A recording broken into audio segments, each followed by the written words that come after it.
दो पक्ष हैं। एक पक्ष तो ये है कि सिद्धांततः सचमुच इसमें कोई परिवर्तन नहीं हो सकता। इसका कारण ये है कि सब कुछ प्रॉफेट मोहम्मद पर निर्भर है। पूरा इस्लाम प्रॉफेट मोहम्मद पर आधारित है और प्रॉफेट मोहम्मद का तो देहांत हो गया, उनकी जीवनी फिक्स हो गई, उसमें बदला कुछ नहीं जा सकता। सारी शरीयत प्रॉफेट मोहम्मद के व्यवहार पर है, सारी हदीसें प्रॉफेट मोहम्मद के कथन है, और सारी कुरान वो है जो प्रॉफेट मोहम्मद ने कहा कि ये मुझे अल्लाह ने या गैब्रियल ने बताया। तो चूंकि प्रॉफेट मोहम्मद ने ये सारी चीजें कह दी और ये भी कह दिया कि ये ता कयामत ये ऐसे ही रहेगी और पूरी दुनिया को इस्लाम कबूल करना होगा, तो और ये सब चीजें बड़ी लिमिटेड है। ऐसा नहीं कि कोई इस्लाम का कॉर्पस बहुत वास्ट है, बुद्धिज्म की तरह या हिंदू या वैदिक मत की तरह या हिंदू धर्म की तरह। ये बहुत लिमिटेड है इस्लाम। उसकी एक किताब है कुरान, उनके एक सोर्स है प्रॉफेट मोहम्मद, उनकी एक ही जीवनी है मोस्ट ऑथेंटिक इब्न इशाक की, जिससे सारी जीवनियां निकली हैं, सीरत रसूल अल्लाह। और फिर हदीसों की कुछ प्रमाणिक किताबें हैं जिनको सभी मुसलमान मानते हैं, बुखारी और ये सही मुस्लिम। तो ये टोटल जो मटेरियल है वो बहुत लिमिटेड है। अब इसमें सारी चीजें प्रॉफेट मोहम्मद के हवाले से है।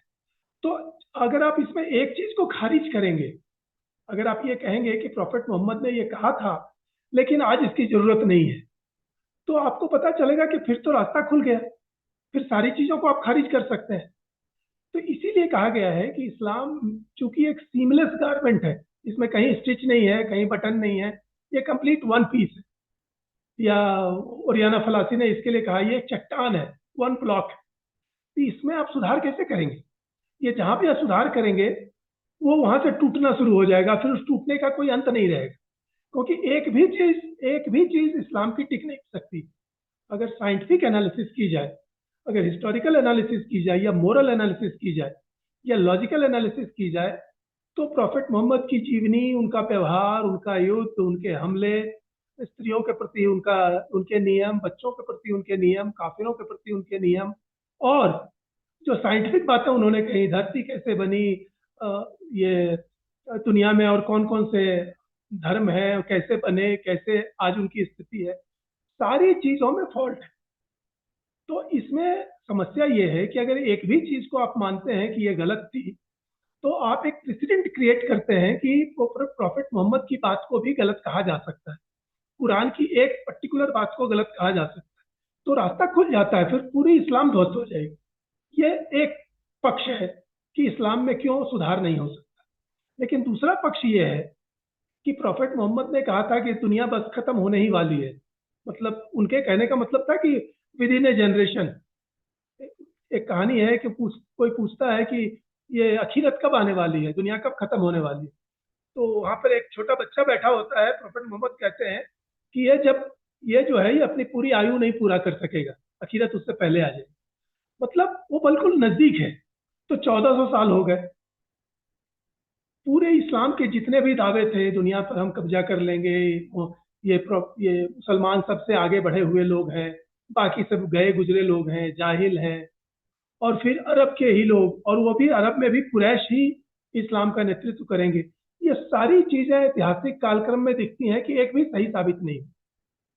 तो जो कॉमन मुसलमान है, खास करके भारत जैसे देशों में रहने वाला, अमेरिका यूरोप में रहने वाला, वो तो अपने अनुभव से देख रहा है कि इस्लाम की वो कंसस नहीं है इसके प्रति, वो जानता नहीं है कि ये इस्लाम की फैलेसी है, इस्लाम इस्लाम का मतलब इस्लाम गलत साबित हो रहा है, वो ये नहीं जानता।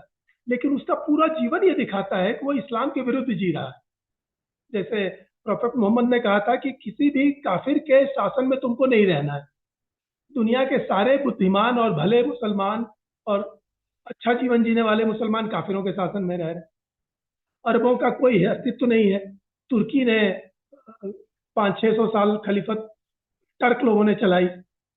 अरब बहुत जल्दी पीछे चला गया, और आज भी दुनिया में अमेरिका, यूरोप, चीन, जापान, भारत, दर्जनों देश ऐसे हैं जो पूरी मुस्लिम कम्युनिटी, पूरे सारे मुस्लिम कंट्रीज को एक तरफ रख दें, और एक एक देश, चाहे वो इंडिया ही क्यों ना हो, इंग्लैंड, रशिया, जापान, ये सब अकेले उसको किसी भी चीज में पीछे हरा सकते हैं।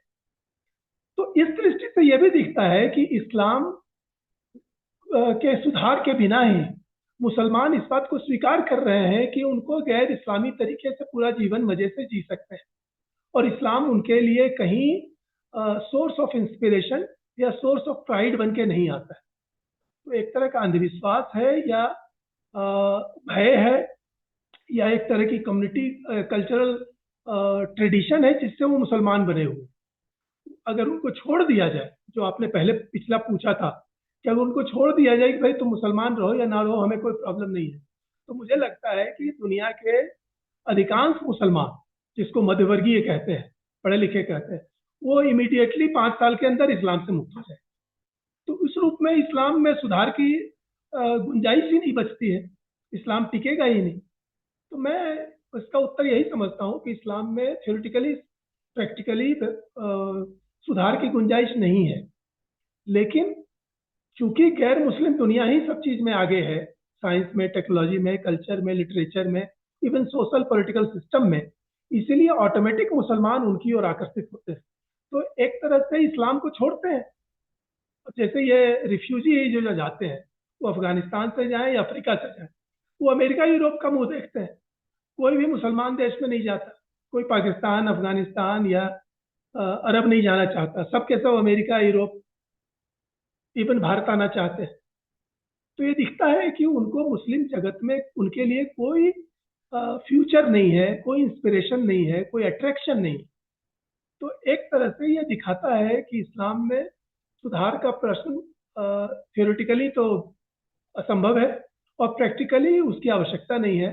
लोग अपने आप इस्लाम से मुक्त हो रहे हैं। जी।